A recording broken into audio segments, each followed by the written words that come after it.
de estourar o tempo de vocês. Ô Breno, explica pra gente, você que está no Bitcoin há tanto tempo, já ajudou a revisar livros, já traduziu trabalho, trabalha no mercado Bitcoin, derrubou pirâmide, sei que já fez tanta coisa pelo ecossistema. Qual é qual é a coisa que te faz mais autista assim no Bitcoin como um todo, sabe? O que que brilha seus olhos? Cara, o que que me faz mais autista no Bitcoin é simplesmente porque eu não vejo outra alternativa. É, o código inteiro, toda a estrutura é genial, hoje em dia o pessoal até criou um nome bonito, né? Consenso de Nakamoto. Parece tipo, tem a lei de Newton, tem a lei de Lorentz, tem o consenso de Nakamoto. E não só é sensacional, mas eu não vejo outra alternativa. China, né? There is no alternative. Não vejo alternativa. A gente está cada vez mais indo para um cenário de controle extremo, controle total. As pessoas, as da esquerda e as da direita, estão indo cada vez mais indo pro populismo e autoritarismo. As pessoas estão todo mundo se radicalizando e se radicalizando no pior sentido possível. Radicalizando, querendo usar o Estado contra os inimigos.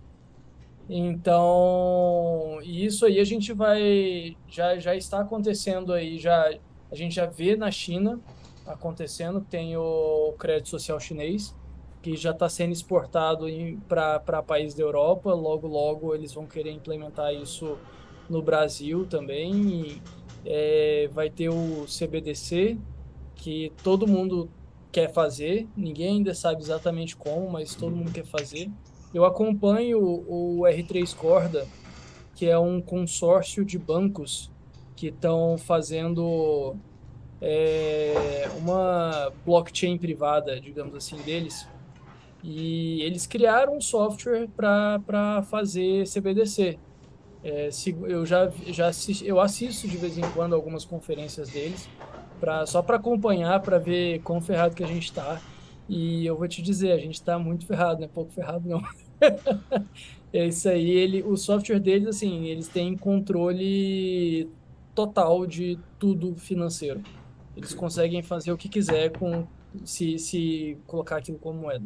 Cara, eu acho que só quem não tá prestando atenção não percebe quão ferrado a gente tá, assim, tipo, é o que o 38 sempre fala, o Augusto Simões, tipo, tá ligado? As pessoas mais inteligentes da comunidade que estão prestando atenção, que estão mais, assim, preocupadas.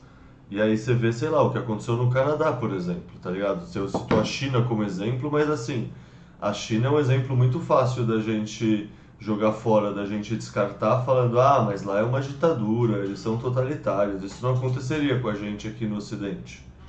Não, isso aconteceu, acho que não nem lembro agora se foi esse ano ou ano passado, mas isso aconteceu aqui no Canadá, tipo, um dos países supostamente que deveriam ser civilizados, tá ligado? Pois Então, é. eu acho que assim, ou a pessoa não parou para pensar nas consequências, nas derivadas do dinheiro se digitalizar, ou ele entende que é isso, um dinheiro digital é um dinheiro que vem com um plano Collor embutido. Tipo, a Exatamente. gente tava falando como foi a mãe do Laura se entendeu, e no fundo, para explicar para qualquer pessoa mais de 40 anos o que é o Bitcoin, você pode tentar explicar a parte técnica, todos esses detalhes, mas assim, fala que é um plano Collor. Sabe, é um dinheiro à prova do plano Collor e o real digital é um dinheiro que vem com o plano Collor embutido. Tipo, é a síntese da ideia dos dois, tá ligado? É. Toca no bolso, já, as pessoas já sentem. Já fala, você não está conseguindo comprar o alimento que você comprava antes, o teu salário pode ser roubado. Só tocar nessa ideia que as pessoas, opa, meu dinheiro não. Aqui O ninguém mexe. plano Collor ainda está muito vivo na cabeça das pessoas. Eu sempre uso o plano Collor para tentar explicar. O único que não entende muito isso é o economista. Mas todas as outras pessoas falam ali do plano Collor. Opa, não dá para fazer o plano Collor? Gostei. É porque os economistas querem poder fazer um plano Collor, porque o plano Collor deu errado foi porque a pessoa assumiu uma ou outra premissa errada, não porque é errado mexer no dinheiro das pessoas como se fosse uma equação de química que você vai acertando as quantidades até ela se equilibrar. Tipo, esse intervencionismo ingênuo que essa galera que no fundo se acha os reis filósofos de Platão e pensa, ninguém nunca conseguiu fazer direito, mas eu sou especial. Eu sou o último, eu sou o floquinho de neve brilhante, eu sou a última bolacha do pacote. E eu vou fazer dar certo dessa vez. Não é que das outras vezes o intervencionismo deu errado que agora não pode dar certo. E aí vai lá e vai fazer a mesma cagada de novo. Vai E Mas dar eu dei um acabando errado de se novo. colocando no argumento. lugar, né? Pô, poderia ser minha conta, poderia ser a finança da minha família. Não. Ah, não, eu estou trabalhando somente. É É, fogo. Ah, vocês viram o mas eu dei um discurso do. argumento. Desculpa, Oi? não, diga, diga. Não, eu só ia comentar, assim, eu, tipo, isso aí dei um argumento muito pessimista pro meu autismo, mas eu tenho um lado autista também, tem um lado positivo, que eu tô extremamente empolgado aí com os novos desenvolvimentos. O Taproot no Bitcoin, lançado aí recentemente, para quem não sabe, não tá tão por dentro aí, é um soft fork, o último soft fork relevante aí que teve no Bitcoin. Com ele implementar, estão construindo aí o Taro, onde vai ser possível construir smart contracts ilimitados no Bitcoin. Você consegue fazer o tamanho que quiser, independente do tamanho do bloco, você vai conseguir fazer transações, criar canais de Lightning, onde não vai dar para saber que você está criando um canal de Lightning. Você não vai estar vendo o contrato HTLC ali no fundo. Você vai simplesmente ver uma transação comum. E isso aí traz muito potencial aí de privacidade, de escalabilidade. A Lightning está crescendo pra caramba, a escalabilidade da Lightning é absurda. As coisas que as pessoas estão criando em cima da Lightning, estão criando um monte de aplicativos assim que eu nunca nem passava na minha cabeça. Aplicativo de mensagem, aplicativo de guardar arquivos, tipo um Dropbox ligeiramente mais descentralizado e rodando em cima do Bitcoin, não num token inútil. E além de outras coisas, por exemplo, o RGB, que é tipo a Taro.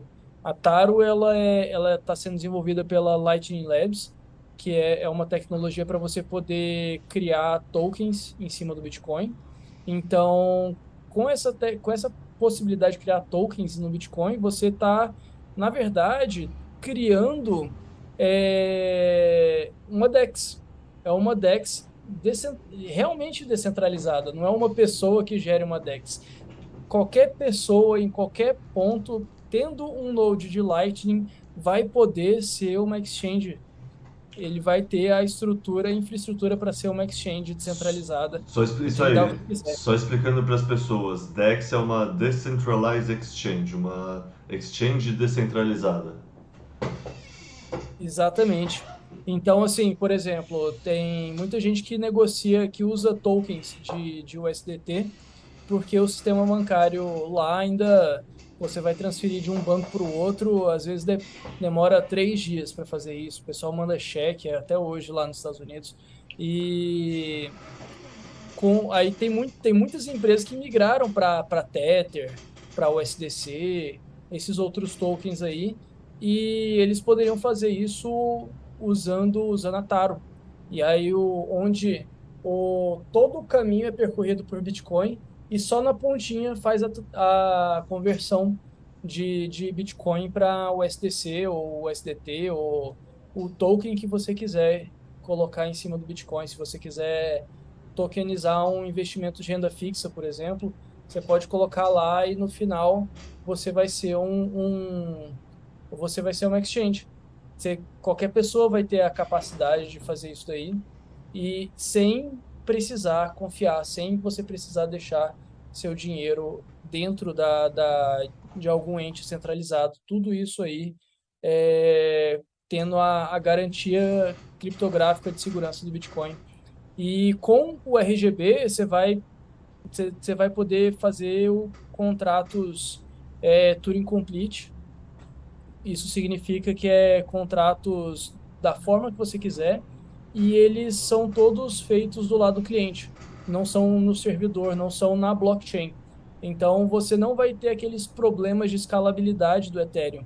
Para o Bitcoin, você nem vai ver. Isso aí, o Bitcoin vai ser só o ponto onde ele publica isso daí e a mágica acontece por trás. Então, eu acredito piamente aí que logo, logo, se a gente fazendo um trabalho bem feito aí, continuando o trabalho bem feito que já tá acontecendo, tipo, todas as outras moedas vão sumir o caso de uso delas. Não vai existir, não vai ter Vai mudar utilidade. totalmente a visão de mercado, né, que o pessoal entende. Tudo que hoje em dia existe já vai poder existir no Bitcoin. Então, para que vai ter outras moedas?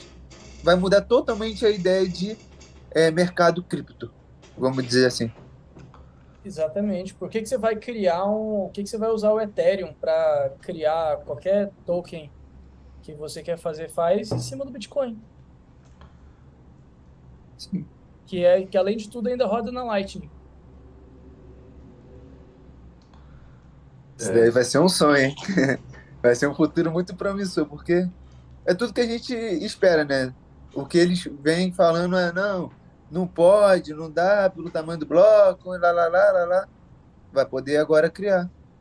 Tudo em cima da rede Bitcoin, da Lightning. E é isso. eu confesso que eu não consigo realmente imaginar o tamanho da revolução financeira que isso permite.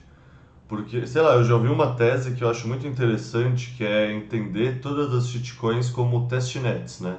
Tipo, lugar que tem Putz, experimentação, que o pessoal vai tendo umas ideias e o que realmente fizer sentido dá para o Bitcoin incorporar depois. E assim, eu ficava assim, achava interessante, mas assim, no meu ponto de vista, como alguém que não é sei lá, alguém que não gosta muito de tecnologia, não se importa muito por tecnologia, eu sempre pensei, porra, o Bitcoin no fundo, só ele ser uma reserva de valor ideal, que o resto quase tanto faz, eu não faço questão dessas aplicações em cima. Mas é isso, ao mesmo tempo, ver o desenvolvimento da Lightning no último ano, ver as perspectivas, sei lá, no fundo o Taro e o Taproot eu nem entendo tão bem assim, Taproot entendo nada, na real. O Taro, pelo que eu entenda, você consegue construir stablecoins e smart contracts no Bitcoin, acho interessante. Mas, cara, Quer que eu faça um resumo de Taproot? por favor, por favor. Cara, pensa o seguinte. Você já entende que toda transação do Bitcoin é um smart contract por si só, né? Sim.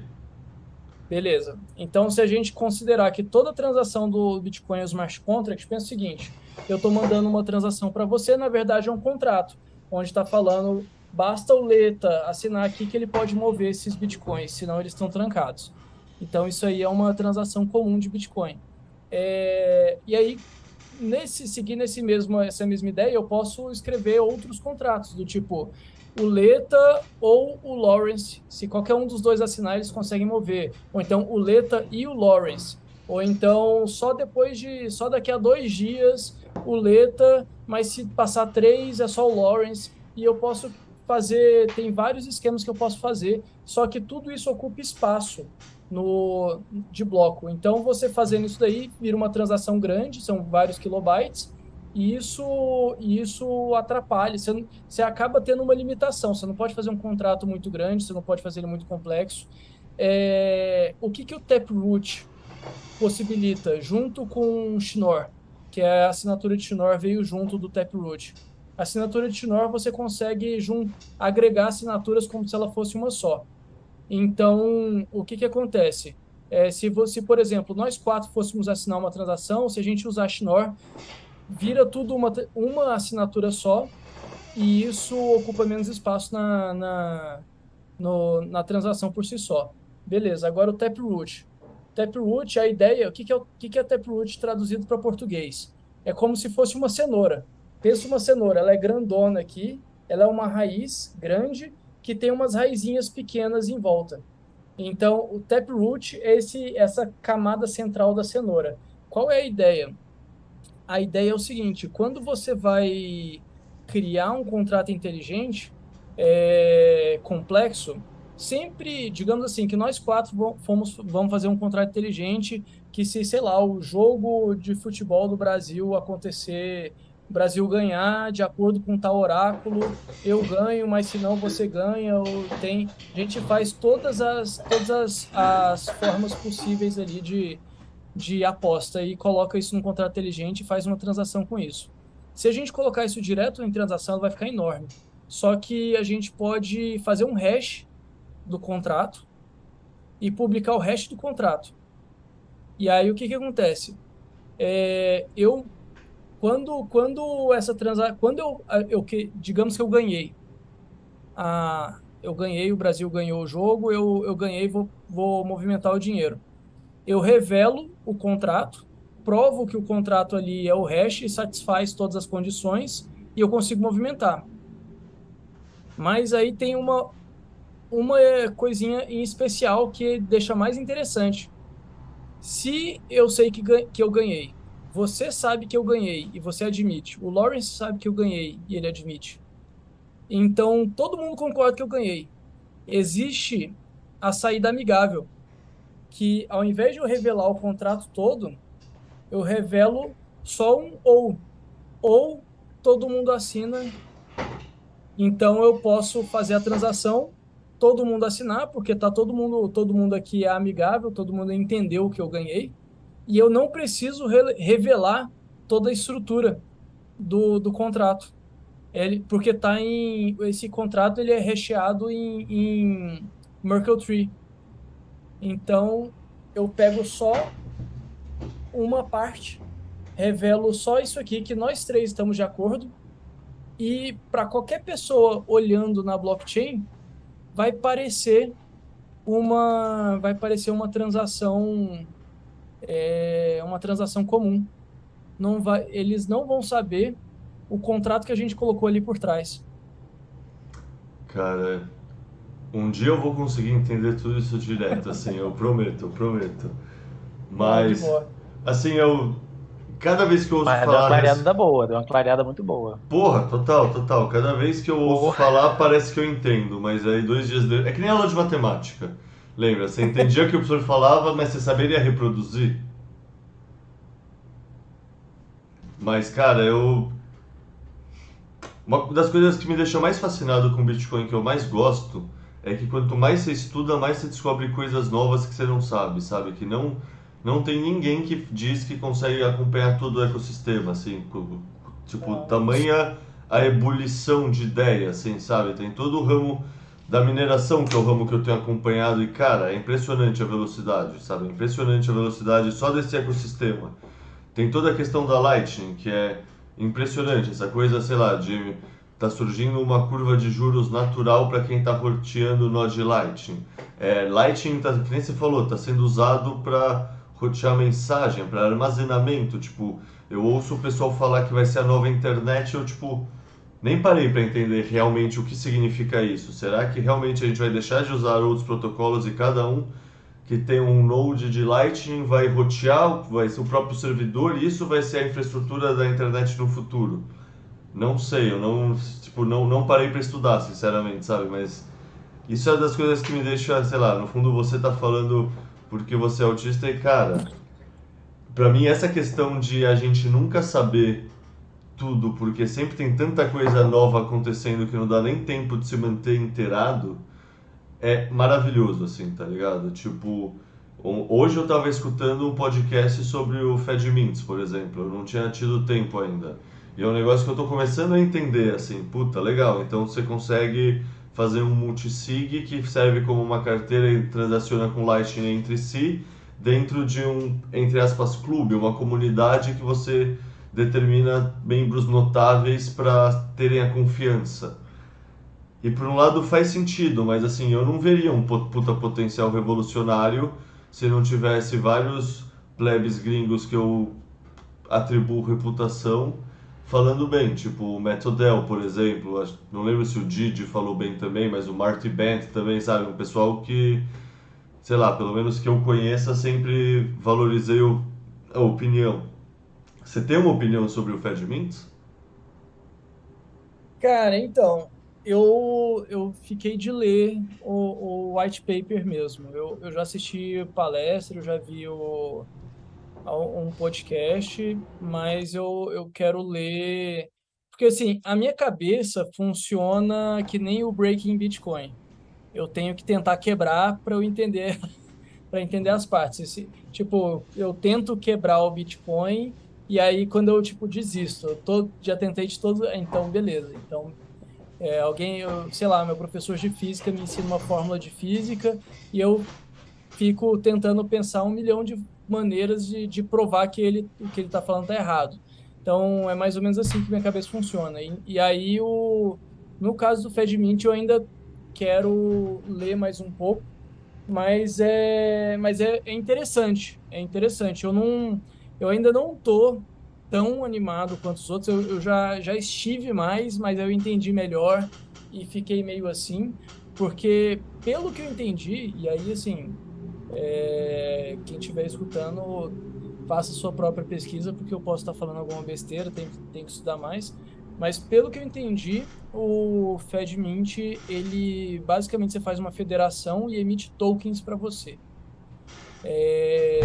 E aí, a ideia do FedMint é que essa federação seria de pessoas próximas a você. Então, em vez de ser third party, ou terceiros, né? Ele coloca como se fosse second party, segundos. Ou seja, alguém que tenha um relacionamento com você, que esteja perto de você e tudo mais, que caso essa pessoa tente te sacanear, pô, seu vizinho tenta te sacanear, você vai sacanear o vizinho de volta. Não tem muito para onde ele fugir. Ele tem uma casa, fica ali do lado de você. Então é mais difícil o vizinho te sacanear do que sei lá, um cara qualquer que tá vendendo pro mundo inteiro. E aí o FedMint ele tem essa propriedade que ele faz essa estrutura fácil e você consegue replicar e ter várias mini federações, pequenas federações. Só que essa questão de você criar um token novo e efetivamente, se é open source, né, e você tem essa flexibilidade, as pessoas podem efetivamente criar uma federação onde tem reserva fracionária. Você pode criar mais tokens do que tem de Bitcoin. E aí, isso aí, se alguém quiser mexer e fazer isso daí, então eu ainda não tô 100% confortável para falar, porra, sensacional demais. Mas o cara tá vindo no SatisConf, né, em novembro. Então a gente vai poder conversar um pouco mais com ele. Pô, da hora. É verdade, né? Eu não lembrava, mas é verdade. Ele é uma das palestras que, quando eu olhei a programação, eu fiquei bem interessado. Você vai na SetsConf? Já comprei, eu só não comprei a passagem ainda. Quero ver se diminui o avião ou se eu vou, sei lá, vou acabar tendo que ir de ônibus pelo preço. É, eu já comprei a minha também. Ó, quem tá escutando em casa, não sei se o Lawrence e o Koda também já pensaram nisso, mas todo mundo que tá escutando aí recomenda, hein? Parece que vai ser bem legal. Vocês vão, Lawrence, Koda? Vocês pensaram em ir? Não. Eu penso diariamente em ir. Falta somente a estrutura, né? Que tem que pensar em como que vai viajar, comprar as passagens e tal. E Ju- aí envolve a esposa quer ir também, vai ficar mais caro. A gente tá se armando para ir. É um sonho, eu quero muito ir, de verdade. Eu sigo muito pela mesma linha. Querendo ou não, se eu fosse solteiro, era só eu, pegava uma mochila e ia. A Deus dará. Vamos ver. Iria de carona, como dizem, né? Mas, querendo ou não, o financeiro também pesa muito para se organizar. Só você. Querendo, para mim, seria um sonho enorme, mas para minha esposa, para minha noiva, né, no caso. para ela entender que vale a pena ir, vale a pena gastar, por isso é uma briga danada. Não, boto fé, boto fé. Não é tão barato Aproveitar, assim, né? aproveitar esse momento que eu lembrei aqui, né? Recentemente a gente teve uma experiência e é por isso que a gente não está se armando para ir. Aconteceu uma coisa comigo, com a minha esposa, que foi dolorosa de certa forma, mas foi o aprendizado, né? A gente usava o cartão de crédito frequentemente, pode botar aí um ano de uso frequente, com pagamentos em dia, com tudo certinho. E em um belo momento nesse ano, um dos cartões mandou mensagem falando que ia diminuir o limite. Geralmente, quando a gente paga em dia, eles aumentam o limite, né? Mas iria diminuir o limite. Falou assim: ó, a partir de amanhã a gente vai diminuir o seu limite para tanto. Com um choque, porque a gente precisa A gente estava contando com aquele limite.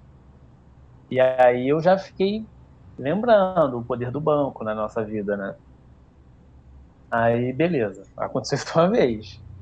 Só que aconteceram mais duas vezes. E uma foi com o mesmo cartão duas vezes.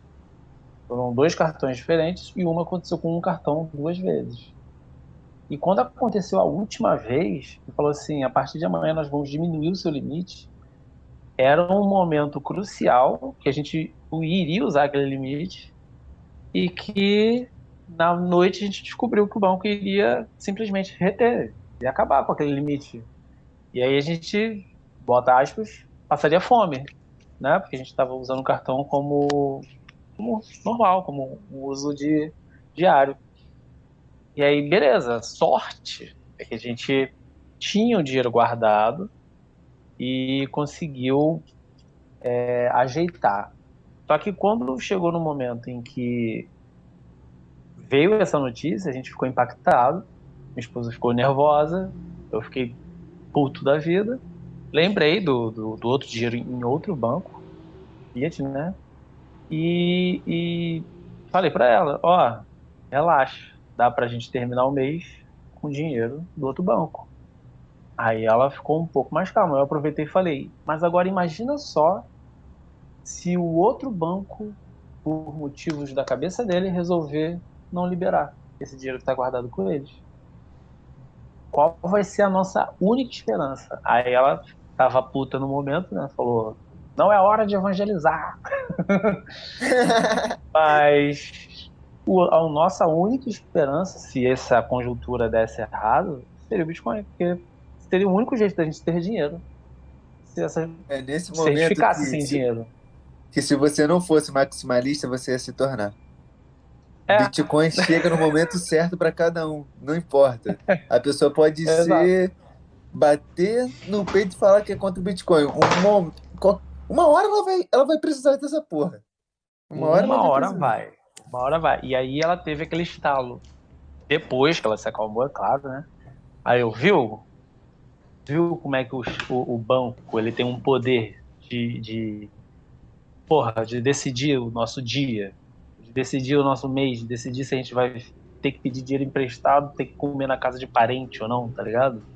É algo tenso quando você sente na pele. E aí, na verdade, depois eu achei isso um ponto positivo, porque a gente está começando a usar menos cartão, né? Então, tá bom. Acabou que, graças ao Bitcoin, a gente acertou uma parte que é algo que estava muito errado na nossa vida financeira. E eu não precisei sacar os meus Bitcoins, porque o outro banco deixou eu fazer o saque. Eu só queria aproveitar o ensejo para contar essa história. Boa, não, uma boa história. Cara, me lembrou muito de um podcast que eu vou gravar amanhã, na real. Que é um podcast sobre o Líbano. Que, tipo, no fundo vocês já viram as cenas do pessoal sei lá, assaltando o banco pra conseguir sacar o próprio dinheiro E porque quer fazer um tratamento contra o câncer. Tipo, uns negócios menos. assim. E é isso, tipo, porra, você não tem acesso ao seu dinheiro porque o seu dinheiro não é seu porque não tá sob sua custódia. Isso é bad, isso é bem